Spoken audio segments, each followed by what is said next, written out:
Les ondes de Limo. Osez la curiosité pour votre bien. Anne-Sandrine Di Girolamo.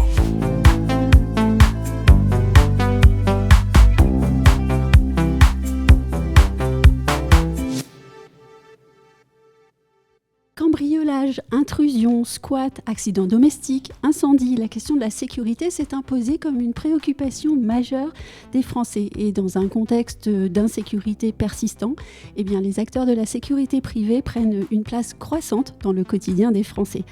Verisure, qui est leader en France de l'alarme connectée avec télésurveillance, revendique aujourd'hui une ambition très claire, celle d'être utile socialement pour mieux garantir la protection des biens et des personnes.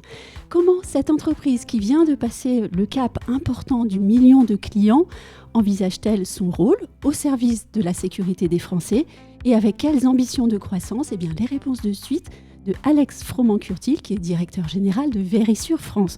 Bonjour. Bonjour.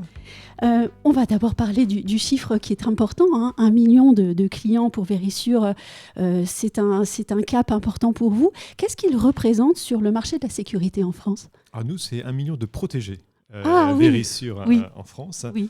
C'est un chiffre évidemment qui nous emplit de fierté, de par à peu près les 4000 collaborateurs qui tous les jours travaillent, se lèvent, jour et nuit d'ailleurs, se lèvent pour assurer la sécurité de ces Français. C'est une grosse fierté, mais évidemment, c'est une énorme responsabilité. Oui.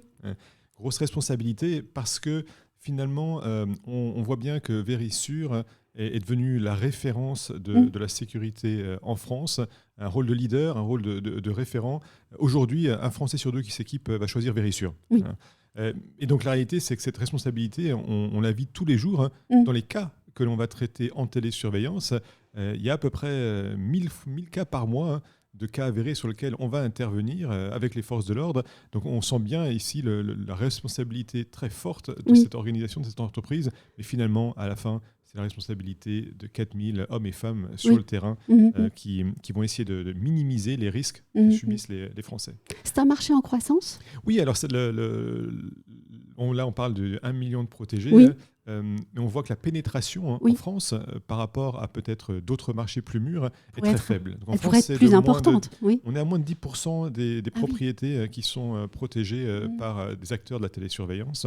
À terme, en France, on pense qu'il y aura 10 millions de foyers qui seront protégés par de la télésurveillance. Donc on voit bien que le marché est gigantesque et en fait le sentiment d'insécurité dont on va parler est croissant, donc finalement génère plus de demandes. Je crois à vous entendre qu'au-delà d'un marché à appréhender, pour vous, il y a une mission d'utilité sociale. Bien sûr, alors c'est vraiment comme ça qu'on voit notre activité, une mission d'utilité publique. Notre mission, on dit que ce sont des hommes et des femmes qui protégeons des hommes et des femmes. On voit que c'est très large. Et en effet, la sécurité, c'est une préoccupation majeure pour les Français. C'est une préoccupation de plus en plus importante, en fait.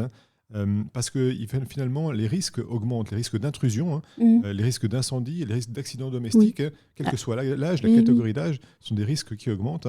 Et donc finalement, notre mission, ça va être d'apporter cette tranquillité d'esprit et d'avoir des solutions techniques et humaines qui permettent une vraie tranquillité d'esprit pour nos protégés. Et il est vrai qu'on pense naturellement à l'intrusion, donc à la matière pénale, mais en fait, avec le vieillissement de la population, il y a aussi des enjeux nouveaux en fait, sur la sécurité des personnes. C'est vrai. Alors je crois que c'est vraiment une évolution de la façon dont les Français appréhendent la sécurité, où jusqu'à présent, ils voulaient protéger ceux qu'ils aimaient, un peu les murs, si je peux dire, de leur propriété. Ça change. Maintenant, ils veulent protéger ceux qu'ils aiment. Et on va en parler de la protection des individus, du foyer, de ce qu'on a de plus cher finalement. Donc ça, c'est un vrai phénomène qui a lieu dans toutes les catégories de population et d'âge. Et de plus en plus aussi un phénomène de protéger ceux qu'on aime dans la maison, c'est bien, mais en dehors de la maison, c'est mieux. Donc on voit qu'il y a une belle évolution. Donc vous parlez un peu de phénomène de société. Évidemment, le vieillissement de la population joue, particulièrement sur tout ce qui est accidents domestiques. Mais pas que. Il y a vraiment d'autres phénomènes, peut-être plus inquiétants. Un phénomène qui m'inquiète, c'est vraiment la violence ordinaire qui est en train de s'installer. Voilà, donc c'est des vrais sujets qui nous préoccupent et sur lesquels on va apporter des réponses fortes pour que les Français se sentent en sécurité. Vous parlez de violence ordinaire. Vous avez des exemples à la fois du cas et de la solution apportée ? Parce que c'est vrai que c'est un sujet auquel on ne pense pas. Oui, tout à fait. Je pense que Pour moi, le plus inquiétant, c'est qu'un tiers des intrusions a lieu en présence de l'habitant. Voilà, donc en présence, quand on est chez soi et une intrusion, c'est vraiment, on sent une sorte de viol de l'intimité. Et c'est très traumatisant. Complètement traumatisant, évidemment. Et donc c'est dans ces situations-là qu'on veut s'assurer que même quand le propriétaire ou l'habitant est chez lui, il puisse être protégé par Vérissure. Donc il y a des solutions qui vont exister, des boutons, des SOS, qui nous permettent d'intervenir, même dans ces cas dramatiques. Chez Vérissure, vous menez beaucoup d'études, en fait, parce que je repars sur l'idée d'utilité sociétale et ce trait que vous avez de chercher à mieux comprendre toujours les comportements et les attentes des Français aussi. Alors, régulièrement, on essaie de comprendre comment ce besoin de sécurité évolue. Il y a des grands phénomènes, on parle du vieillissement de la population, et des beaucoup plus petits phénomènes, comme lesquels, comme le squat par exemple, qui est un phénomène que l'on a regardé. Je vous en parle avec grand plaisir aujourd'hui si vous souhaitez. Donc, on a fait récemment une étude avec Ipsos sur 1000 propriétaires français pour comprendre finalement est-ce que le squat est un sujet de préoccupation pour eux. Et on a vu d'abord que le phénomène est très bien compris, parce qu'on était à 92% des répondants qui étaient très familiers avec le phénomène et comprenaient. Qui connaissaient la chose. Ils connaissaient, malheureusement, 15% d'entre eux disaient, parce qu'ils ont été eux-mêmes confrontés directement, indirectement, la famille, le voisinage, à ce genre de phénomène. Donc le phénomène existe et il est bien compris. Donc forcément, ça crée un sentiment d'inquiétude. Et en réalité, on voit à peu près que 70% des Français, quand ils partent de leur domicile, je pense évidemment départ en vacances ou fin des vacances, je quitte ma résidence secondaire, là c'est des moments d'inquiétude forts pour les Français. Et c'est pas étonnant parce que finalement, dans le cas du squat, on voit qu'en France, il y a à peu près 3 millions de logements vacants. Et la France est particulièrement après au niveau résidence secondaire, et on a à peu près 3,6 millions de résidences secondaires, donc on a un marché de résidences secondaires. Donc tout ça, c'est des propriétés vides, une grande partie de l'année. Et donc en effet, c'est un terreau propice finalement au phénomène du squat. Donc je comprends l'inquiétude des Français dès qu'ils quittent leur domicile sur qu'est-ce qui pourrait se passer. Oui, et quand on observe le cas, par exemple, de l'Espagne, dont vous avez parlé pendant la conférence de presse qui a été donnée par l'UNPI et Vérissure, on comprend que la situation n'est déjà pas terrible en France, mais elle pourrait être bien pire. Et donc, il faut faire de la prévention. Exactement. Donc, on voit qu'en Espagne, le squat est un phénomène qui est 10 fois plus grand qu'en France. Mais c'est vraiment un phénomène de société vraiment dramatique, très lié à la précarisation des jeunes et de leur manque d'accès au logement. Donc plusieurs phénomènes qui rentrent en compte. Mais évidemment, on se dit, mais en France, comment éviter cette situation? Et je suis propriétaire, comment je protège mieux mon bien? Et évidemment, l'appareil législatif va être plutôt pour le correctif et pas la prévention. Et notre message, c'est vraiment la prévention, c'est critique. Vérissure a des solutions pour vous prévenir, parce qu'il va falloir d'abord, en fait, avec une alarme Vérissure, vous allez dissuader, mais aussi on va détecter tout type d'intrusion, pour pouvoir surtout intervenir hyper rapidement.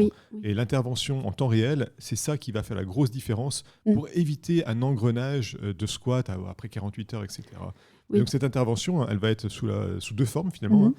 Soit à travers un brouillard que nous, on va pouvoir déclencher à distance dès qu'il y a une intrusion pour mettre en fuite une tentative de squat. Et deuxième type d'intervention, ça va être avec les forces de l'ordre finalement, que l'on va faire intervenir parce qu'on a une preuve qu'il y a en effet intrusion et donc finalement une entrée illégale dans le domicile. Et donc on va faire appel aux forces de l'ordre sur des lignes dédiées pour qu'ils puissent rapidement intervenir et gérer cette situation. Donc cette intervention se fait bien avant que le squat s'est installé et qu'après on doit être dans une démarche législative, administrative. Oui, c'est ça, parce que la question des délais est vraiment cruciale.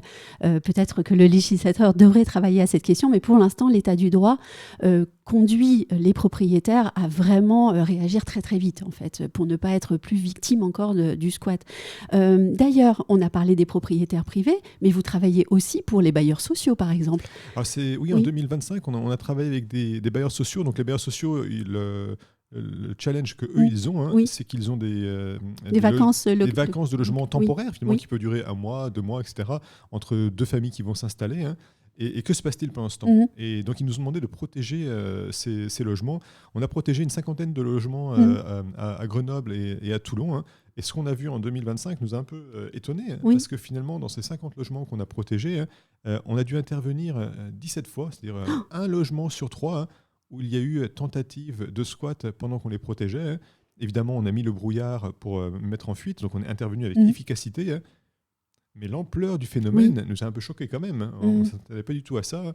Et donc, on voit bien qu'il y a un vrai souci pour les bailleurs sociaux de ces périodes de vacances, périodes d'intermittence finalement. Et ce rôle que vous jouez et que vous souhaitez jouer de plus en plus, d'être un peu une interface en fait, entre les citoyens, les bailleurs, publics, privés, et la force publique. C'est ce continuum de sécurité qui est important pour vous. Oui, il y a une loi de la sécurité globale il y a quelques années, et c'est vraiment notre philosophie. C'est que la sécurité, ce n'est pas le secteur privé, ce n'est pas que l'État, c'est ce continuum, cette collaboration d'efficacité entre le privé et le public.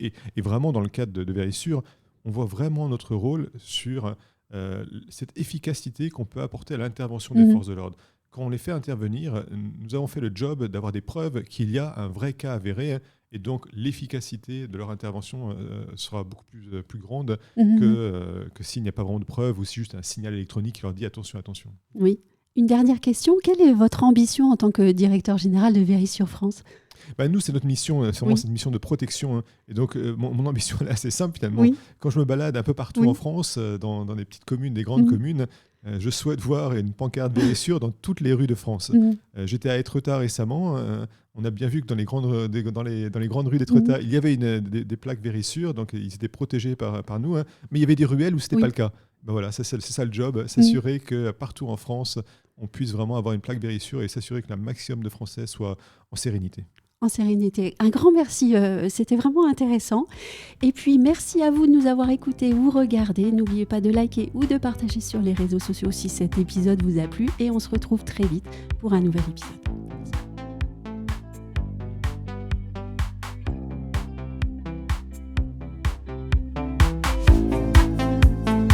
Retrouvez les Ondes de Limo sur ondedelimo.com, les réseaux sociaux et la newsletter.